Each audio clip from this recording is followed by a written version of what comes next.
السلام عليكم عزو الفلاوان صباح النور. دونك توجور فوتر فخير رشيد نكاز راني في باماكو. فوالا راني في باماكو هنايا في المالي مانيش بعيد عليكم. Et aujourd'hui nous avons un invité très spécial ici au Mali, qui est un grand écrivain malien qui s'appelle Ousmane Diarra, et je vais avoir l'honneur de vous le présenter, Inch'Allah. Bismillah.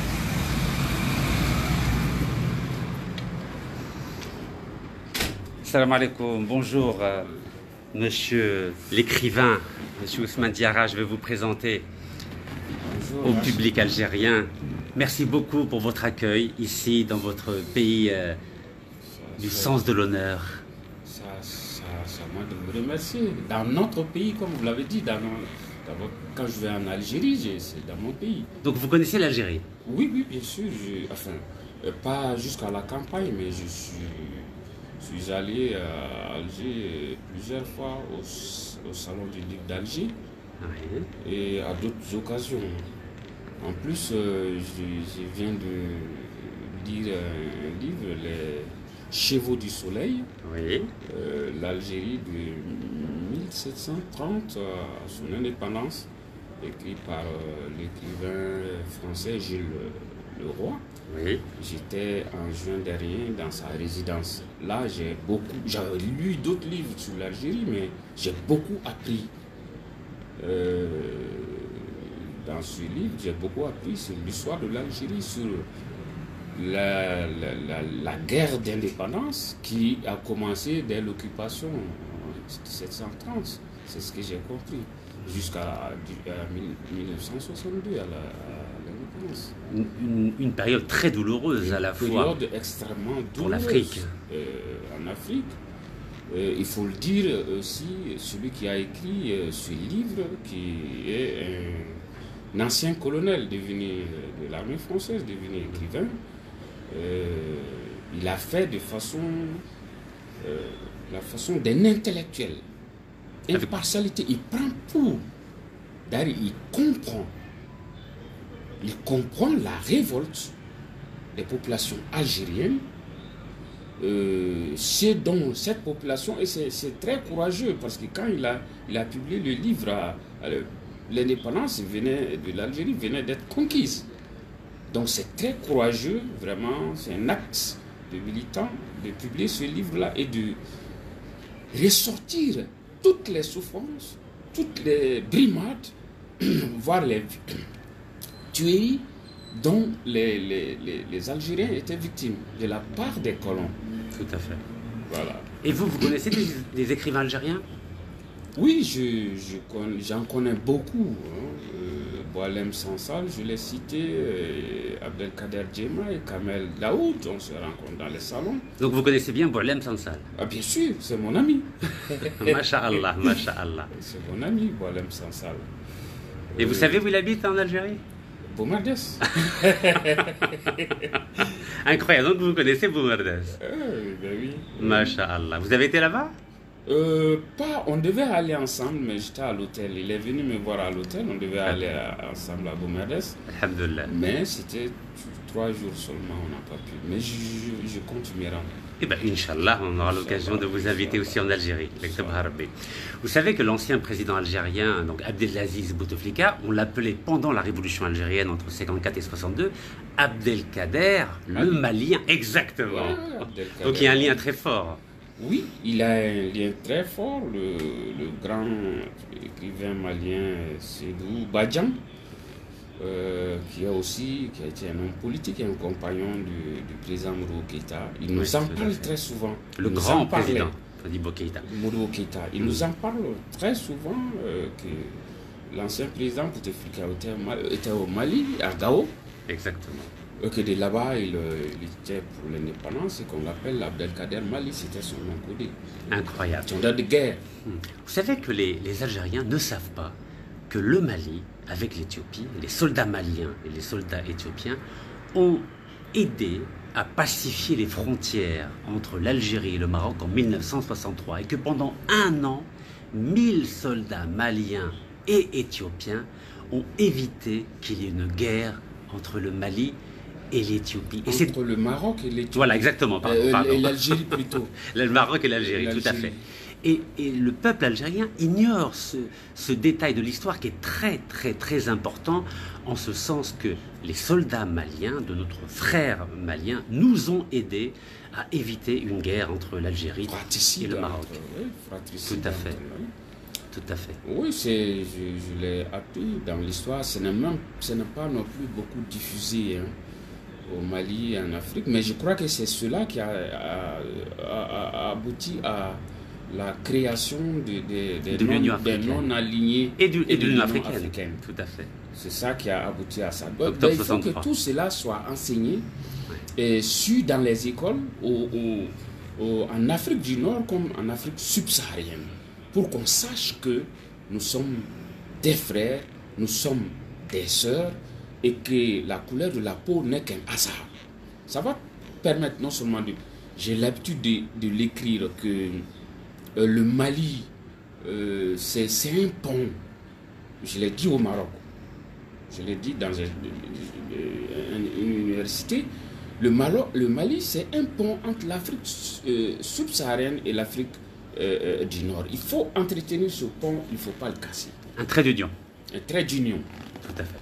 Alors, pour que les Algériens vous connaissent, il faut savoir que vous êtes un auteur qui est publié dans la plus importante maison d'édition française, qui est Gallimard. Vous êtes connu pour Le Vieux Lézard, La Route des Clameurs. Donc, parce qu'en Algérie, on ne lit pas beaucoup les auteurs subsahariens. Moi, je préfère dire les auteurs noirs africains, parce qu'il faut appeler un chat un chat. Est-ce que vous pouvez me dire comment ça s'est passé? Comment vous avez réussi à être publié par la plus importante maison d'édition française? Bon, merci pour la question. C'est un hasard. C'est un hasard. J'ai fait une résidence croisée avec un écrivain français, Éric Cheviard, qui est venu passer 2 mois à Koulikoro. Et moi, je suis allé passer 2 mois à Quetigny, banlieue de Dijon, Dijon, je veux dire. Donc, quand j'ai fini mon manuscrit, on l'a envoyé à Actes Sud, oui, en même temps qu'aux éditions Gallimard. Actes Sud avait dit qu'il allait publier en 2008, et ça c'est le premier roman. Et Gallimard, continent, a dit je vais publier en 2006. Donc on a pris Gallimard. Le plus tôt. Le plus tôt. Et c'est bien tombé. Et c'est bien tombé, je ne le regrette pas, parce que par la suite j'ai publié Pagne de femmes, qui a quand même été dans la première sélection du Renaudot. Machallah, bravo. Après La Route des Clameurs, qui est sortie en poche en 2020. Oui, et c'est un succès. Voilà. Alors maintenant, le thème que je souhaiterais aborder avec vous, mon cher frère, M. Ousmane Diarra, c'est la question du racisme anti-noir dans les pays d'Afrique du Nord. On a vu il y a quelques mois la déclaration fâcheuse, inadmissible, intolérable, inacceptable du président tunisien M. Kais Saïd, qui a considéré que les Noirs africains étaient et représentaient une menace pour la démographie tunisienne, en oubliant que le nom originel lors de la conquête de la Tunisie par les Arabes, c'était Ifriqiya. Donc c'est le seul pays d'ailleurs en Afrique qui s'appelle Ifriqiya, c'est la Tunisie. Donc la Tunisie est en train de tourner le dos à sa territorialité africaine, à son identité africaine. Est-ce que cela n'augure pas une mauvaise période que nous allons vivre entre Arabes et Noirs sur le continent africain, sachant que les Arabes sont aussi des colonisateurs en Afrique? On parle souvent des Européens comme colonisateurs, mais les premiers colonisateurs de l'Afrique, avant les Européens, c'était bien les Arabes. Absolument. Il y a les premiers colonisateurs en Afrique du Nord. Le système de colonisation arabe, j'y ai réfléchi en Afrique, c'est un peu différent de celui de l'Occident. L'Occident est venu avec des armes, avec des militaires, et bien sûr il a recruté des militaires chez nous et il a occupé. La France a procédé comme ça. Mais la colonisation arabe, disons même arabo-musulmane plutôt, venaient différemment en Afrique subsaharienne, en tout cas dans le Sahara. De cette façon, ils prennent quelques-uns d'entre vous, des étudiants, hein, ils vont étudier là-bas, et une fois là-bas, on les envoie aller libérer votre pays de l'obscurantisme. Et ceux-ci, de retour, deviennent des guerriers, des chefs de guerre et qui ont dévasté leur continent. Pour le cas du Mali, je peux citer Yahi Samouri qui n'est pas allé quand même, mais qui s'est battu au nom de l'islam. Il a dévasté le pays, ça c'est bien avant la colonisation. Et El Hadj Omar Tall, qui a dévasté tout de la Mauritanie jusqu'au Ségou, jusqu'au Massina. Oui, mais avant cela, par exemple, comment vous expliquez qu'en 1591, lors de la bataille de Tondibi, un sultan marocain qui s'appelle Ahmed IV le Victorieux, El Mansour, a payé des mercenaires espagnols, et le plus célèbre s'appelle Diego Guevara, pour détruire un empire musulman au Mali qu'on appelait l'empire Songhai. Donc comment un empire arabo-berbère musulman a pu détruire un empire musulman noir au Mali en détruisant la ville de Tombouctou, en déportant 30 000 esclaves maliens jusqu'à Marrakech, et une partie ont planté la palmeraie de Marrakech. Et parmi ces 30 000 esclaves, il y avait un célèbre théologien qui s'appelle El Hadj Baba. Donc comment vous expliquez cela? Est-ce que ça peut être une des origines du racisme contre les Noirs en Afrique du Nord, sachant qu'en 1591, l'empire noir musulman Songhai a été détruit par un empire arabo-berbère musulman marocain? Comment vous est-ce que ça peut être une grille de lecture par rapport au racisme d'aujourd'hui? Oui, ça peut être une grille. Mais quand on lit l'histoire de l'islam, même en Arabie, là-bas, le Hejaz, dans le Hejaz. Donc là, il y a la Mecque. Oui, il y a des compagnons du prophète, dont les descendants, parce que leur maman éthiopienne, abyssinienne, qui ont été discriminés. Habasha, comme on dit chez nous. Et voilà. Et là aussi, la situation de Bilal, avant même d'arriver à l'Empire Songhai. Le premier muezzin de l'islam. Le premier muezzin, qu'on dit esclave. Ça c'est resté dans la mentalité des gens. Donc, de ce jour jusqu'à l'invasion du marocaine de l'Empire Songhai, on ne peut même pas dire seulement l'Empire Songhai. Une grande partie du Mali, puisque les Marocains sont arrivés jusqu'à Djenné. Ils ont colonisé jusqu'à Djenné, et c'est le fondateur de l'Empire de Ségou, Mamare Biton Koulibaly, qui les a chassés de Djenné et ensuite de Tombouctou, après la chute de l'Empire Songhai. Donc c'est vrai, les successions de défaites des peuples subsahariens, ça a accentué le sentiment de racisme anti-noir, ou plutôt de, je ne sais pas s'il faut considérer ça comme de suggestion des Noirs, comme si les Noirs sont inférieurs et doivent être dominés. Ça vient de loin, mais ça peut s'expliquer. Parce que bien aussi l'Empire, avant l'Empire Songhai, le Ghana, l'Empire du Ghana, qui occupait le Mali actuel et une partie de la Mauritanie, et dont l'élite politique était des Soninké. Ça a été détruit par les Arabo-Berbères, par les Almoravides. Ça, c'est bien avant même le Mali. Oui, au XIe siècle. Au XIe siècle. Ça a été détruit par les Almoravides. Et Almorabito, non. Voilà. Et ces Almoravides. Capitale, Marrakech. Voilà, ces Almoravides. Et ceux-ci sont partis de Marrakech. Et ces Almoravides, c'est les mêmes qui ont aussi occupé l'Espagne, l'Andalousie. Tout à fait, avec les Almohades, les deux. Et c'est certainement de là-bas qu'ils ont recruté Diego, etc. Donc c'est vraiment... je pense qu'il faut travailler auprès des peuples, des populations. Il faut vulgariser la culture et l'intelligence subsaharienne auprès de la population nord-africaine pour qu'elle comprenne que nous avons des âmes et qu'il n'y a pas de frontières. En réalité, la couleur de la peau importe peu. Et que nous serons sauvés ensemble ou nous périrons ensemble. C'est vrai, c'est juste. Ça, je pense qu'il faut procéder comme ça. Monsieur Ousmane Diarra, est-ce que vous ne pensez pas que le rôle des intellectuels, que ce soit des intellectuels arabo-berbères du nord de l'Afrique ou les intellectuels noirs africains, ce n'est pas leur rôle d'être les éclaireurs des consciences des peuples pour essayer de diluer un peu ce racisme qui risque de détruire toute l'Afrique et de la laisser aux mains des mercenaires. Aujourd'hui, ces mercenaires s'appellent Wagner, mais à l'époque du sultan Ahmed IV al-Mansour du Maroc, il s'appelait Diego Guevara. Djulder, ce que nous connaissons aujourd'hui, c'est au Mali du moins, c'est Djulder.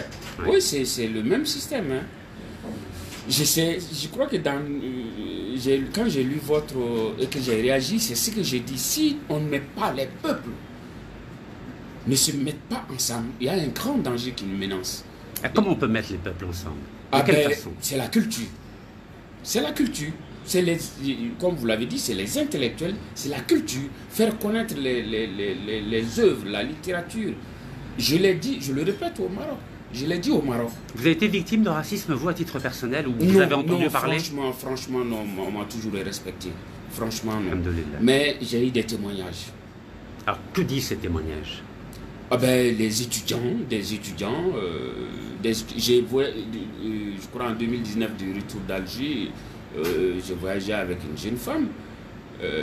C'est moi qui l'ai aidé à remplir ses formalités à l'aéroport. Une fois à Bamako, arrivée à Bamako ici, elle a commencé à se confier à moi, mais elle a été victime de violences inouïes. Hein. En Algérie? Oui. On peut dire, c'est pas comment, une clandestine. Violence verbale ou violence physique? Violence physique. Les hommes sont restés. Elle a été libérée pour retourner au Mali. Aïe. J'ai pris l'avion avec. Je lui ai donné mon numéro de téléphone. Je lui ai dit, une fois tu m'appelles, arrivé, je vais ici parce que j'ai des amis, hein, algériens, maghrébins, intellectuels, en Algérie, Maroc, etc. En Tunisie, comme en France. Il faut qu'on essaie de combattre ça. Donc nous, mais les Algériens, elle a eu peur. donc nous, les Algériens, avons frappé une jeune étudiante malienne en Algérie. C'était pas une étudiante. C'était pas une étudiante. Une malienne, une femme. Immigrée, comment on dit? Clandestinement. C'est une femme. C'est une musulmane. C'est une femme. C'est une sœur. Elle m'a dit, hein, elle a été maltraitée. Mais c'est lamentable. Traumatisée. C'est lamentable. C'est moi qui l'ai aidé à remplir ces formalités pour pouvoir retourner à Bamako. Donc ça crée des sentiments, une scission, et c'est très très dangereux.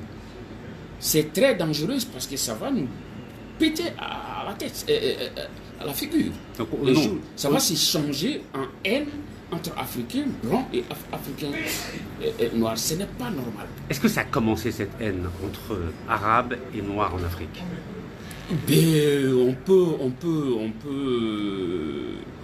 dire que un tout petit peu, mais même le nord du Mali, l'irrédentisme du nord du Mali, il y a un fond racial dedans. Donc le nord du Mali qui est majoritairement Touareg. L'extrême, ils ne sont pas majoritairement Touareg. Non. Dites-nous deux mots. C'est une. Par exemple, à Kidal, par exemple. Même à Kidal, les Touaregs de peau blanche sont minoritaires. Donc c'est quoi le problème alors au nord du Mali? Pour que les Algériens comprennent. C'est comme ça, c'est pas aggravé en Algérie, mais c'est comme je vois sur le net des gens qui se disent Amazique ou Kabyle et qui veulent créer leur État, sortir de l'Algérie. Je leur ai répondu, on a toujours fait du bien dans les grands ensembles. C'est la même chose. Quand une communauté, où on pousse une communauté à dire ouais, vous êtes différent de ceci, vous êtes même supérieur à ceci, il faut vous libérer d'eux, etc., etc. C'est là que commence le racisme. Mais pourtant, les villes comme Tombouctou, comme Gao, comme Djenné ont été des villes de syncrétisme arabo-berbère et noir africain. Absolument. Même le Ghana qui a été, comme je l'ai dit, qui a été après, il y a eu un syncrétisme.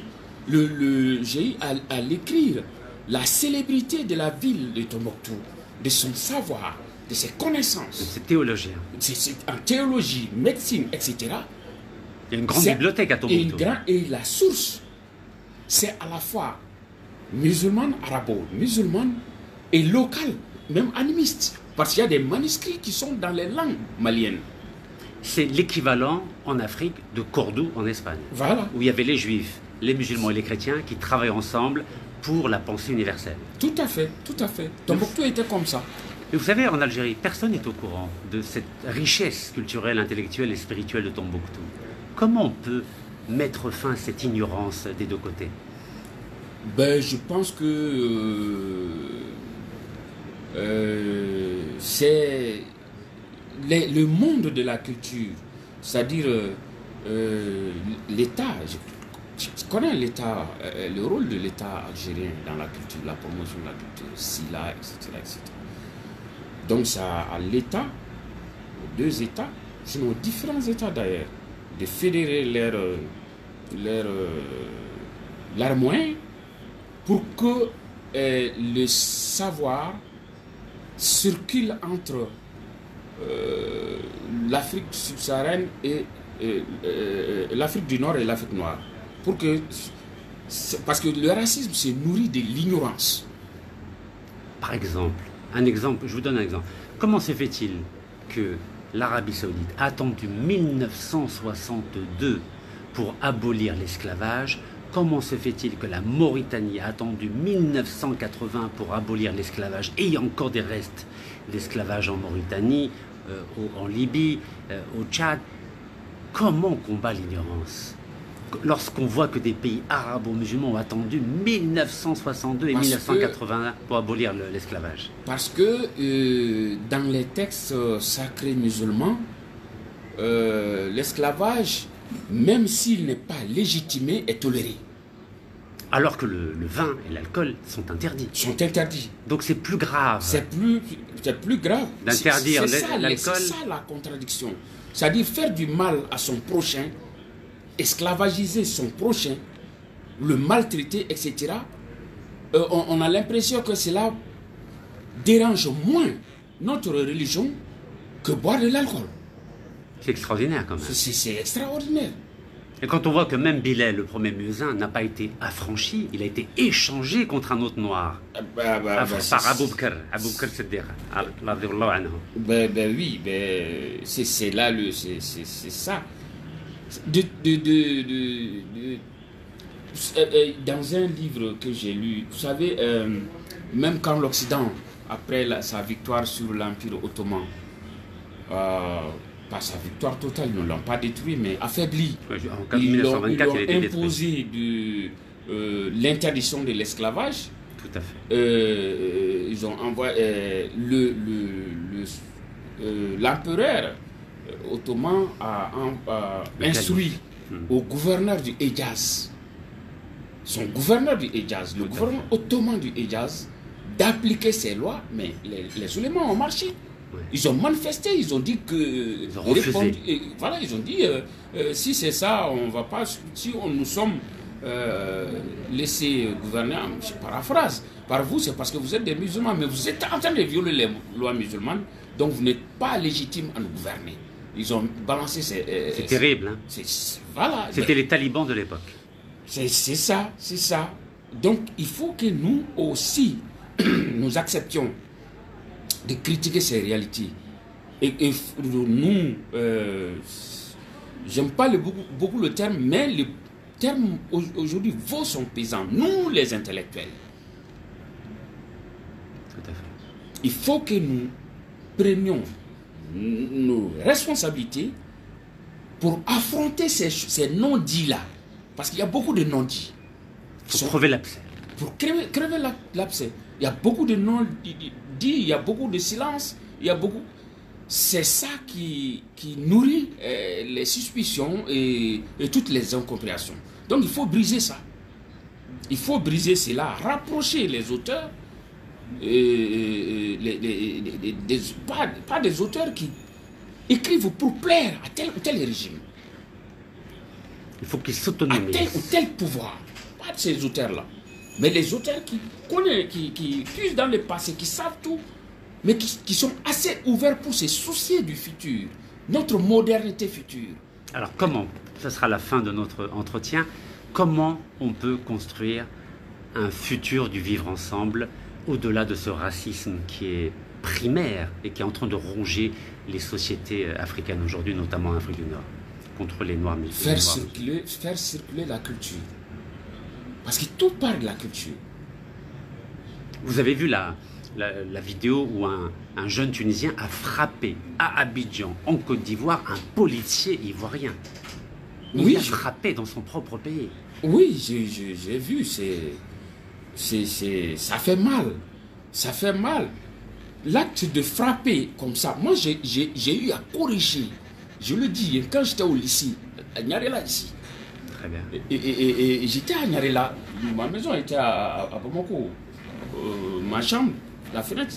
J'ai eu à corriger le fils d'un grand qui est libanais, qui a frappé.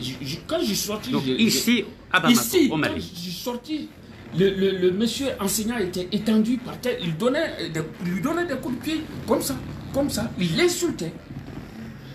J'étais au lycée, c'est figuré, je lui ai cassé la gueule, c'est fait ici, donc, à Nyarela. Voilà, vous avez mis fin à Mais cette ça, violence. c'est pas la solution. C'est quoi la solution? Je condamne la réaction de la police. Monsieur Ousmane Diarra, quelle est la solution en tant qu'intellectuel malien pour que ce racisme anti-noir qui est en train de ronger l'Afrique du Nord puisse être dilué dans un vivre ensemble pacifique? Il faut faire circuler l'intelligence. C'est-à-dire des gens qui réfléchissent, qui savent qu'on n'a pas d'avenir dans ça. Vous serez prêt à écrire là-dessus?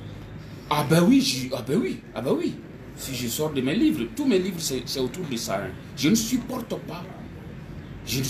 pas la discrimination. Que ce soit envers un noir ou que ce soit envers un arabe ou envers un riche. Et ça c'est la culture malienne. Ça, c'est la culture malienne. On peut la renier aujourd'hui, mais la culture malienne n'accepte pas la discrimination selon la couleur de la peau ou selon la religion. Ça, c'est profondément ancré dans la culture malienne, je dirais africaine d'ailleurs. C'est pas seulement le Mali, c'est toute l'Afrique. Et c'est ce qui aurait facilité d'ailleurs notre invasion par les autres. Est-ce que, au fond de vous, vous n'avez pas l'impression qu'il y a deux catégories de musulmans? Il y a les musulmans d'en haut, qu'on appellerait les Arabes, et les musulmans d'en bas, qu'on appellerait les Noirs. Est-ce que vous avez ce sentiment, ou alors c'est une erreur Il y a même trois. de perception? Alors dites-moi.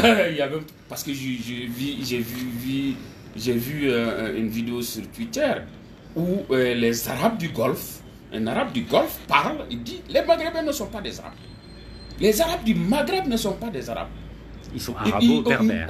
On les a envahis, on leur a donné l'islam. Ah, il dit nous avons envahi, hein? Bien sûr. Ah, il le dit, hein? Bien sûr. Donc on a colonisé le Maghreb. Donc même les Arabes qui sont venus pendant la colonisation du Maghreb ne sont pas considérés par les Arabes du Golfe comme étant des Arabes. Donc en gros, ne parlons pas de nous autres Noirs africains. Donc il y a trois catégories. Nous sommes des dindons de la farce. Et en Bambara, on dit, chez nous, on disait, quand on était jeunes, les jeunes filles, quand elles sortent pour chanter au clair de lune, les garçons 12, 13 ans, 14 ans, on sort pour les draguer. Les plus vilaines, que personne ne considère, auxquelles personne ne touche, et reste à côté à gesticuler. Laissez-nous, hein. Personne ne te considère, personne ne te regarde, et tu continues à gesticuler tout seul. Laissez-nous. Nous, Africains, noirs, musulmans, on est un peu comme ça. On est devenus la troisième classe. La troisième classe. Et nous nous Les intouchables, quelque part. Et les intouchables, et nous nous entretions, nous nous entretions pour ça, et malgré nous entretenons des discriminations en notre sein pour ça aussi. Donc quelque part, vous êtes en train de dire que l'islam, ou en tout cas les musulmans, ont enfanté un système de caste entre différentes catégories de population. Absolument. Les plus nobles. Absolument. Ici, même au Mali, l'aggravation de cette situation, ça vient de l'islam. Ou des musulmans plutôt. Ceux qui Oui, ont appliqué, disons des musulmans qui ont instrumentalisé. Parce qu'ils ont dit, écoutez, une idée me vient.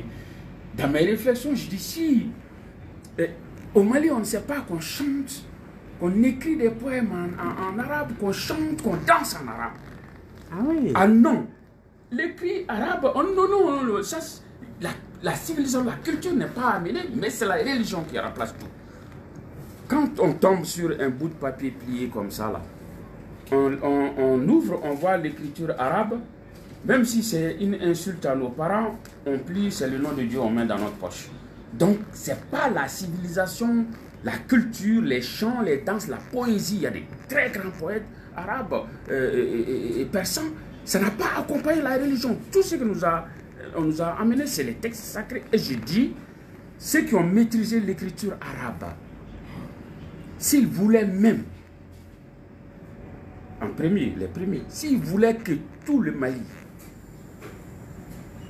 soit musulman, bon musulman, ils auraient pu la diffuser, mais ils ont gardé comme un fétiche pour dominer les autres. Donc vous êtes en train de nous dire que ce qui est arrivé en Afrique noire du corpus intellectuel, théologique, musulman, c'est simplement la religion et pas la civilisation qui l'avait. Pas la littérature, pas la poésie, pas les sciences, pas les mathématiques. Pas les mathématiques. Que la religion. Que la religion. Donc quelque part, vous êtes... c'est un peu comme une roue, il y a simplement la jante, mais il n'y a pas le pneu pour rouler vite. Voilà. On ne sait pas qu'on danse, on chante en arabe. On ne sait pas qu'il y a eu de très grands poètes. Les mille et une nuits, on ne sait pas d'où ça vient. El-Mutannabi, etc. C'est ça. Et les philosophes. Et ça, c'est pas... Les philosophes non plus. Pareil, il n'y a pas de Ibn Rushd, il n'y a pas de Ibn Sina. Non, vous posez la question à n'importe quel érudit, il ne pourra pas répondre. Rien. Rien. C'est le Coran ou Sunna, c'est tout. C'est ça. C'est ça. Et ça, c'est un handicap pour nous. Et ça crée même un conflit entre nous qui sommes allés à l'école occidentale et qui lisons aussi les religions dans les textes. Donc la civilisation arabo-berbère, musulmane, persane, kurde, turque n'est pas arrivée ici, en Afrique noire. Non. Non. Bon, les morceaux qu'on peut dire qui sont arrivés, c'est peut-être le style vestimentaire. Le bonnet rouge que j'ai vu au Maroc, et certains instruments qui ressemblent de musique qui ressemblent à des instruments arabes. Mais presque peut-être 20 à 25% de nos langues viennent de l'arabe. En Bambara, lundi, Tene, Tarata, Araba, Alamsa, c'est de l'arabe. Il y a du syncrétisme culturel et linguistique. Voilà. Quel serait là, je vais prendre un vol pour Addis Abeba en Éthiopie. Quel est votre mot de la fin pour augurer d'une nouvelle ère de fraternité entre les arabo-berbères et les Noirs en Afrique? Ben, moi, je pense que ne serait-ce que si nous nous inspirons de la façon dont nous nous comportons entre nous ailleurs qu'en Afrique. Parce que quand on est en Europe, en France ou ailleurs, nous sommes frères. Ça, c'est sincère. Si on adopte la même chose en Afrique, beaucoup de choses seront résolues. Inch'Allah. Beaucoup de problèmes seront résolus. Le problème économique va être résolu par l'intelligence. Parce que nous avons de part et d'autre des ressources. Nous avons de part et d'autre. Il s'agit de l'Afrique, par exemple, dans le domaine de la littérature, l'Afrique du Nord a de très bons éditeurs. et peuvent créer des coalitions avec les héritières subsahariens d'Afrique noire.